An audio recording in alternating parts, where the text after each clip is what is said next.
با یک مستفید هم صحبت شدم. در دوام صحبت به من یک نصیحت کرد.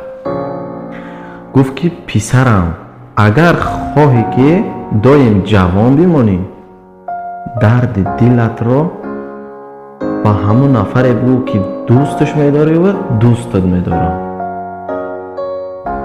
بعد من یک سوالش دادم، گفتم بابی جان برای چی خود شما اینقدر پیر شدین؟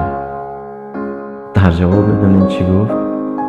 گفت که صد افسوس که دوستش میداشتم، نه که دوستم نداشت.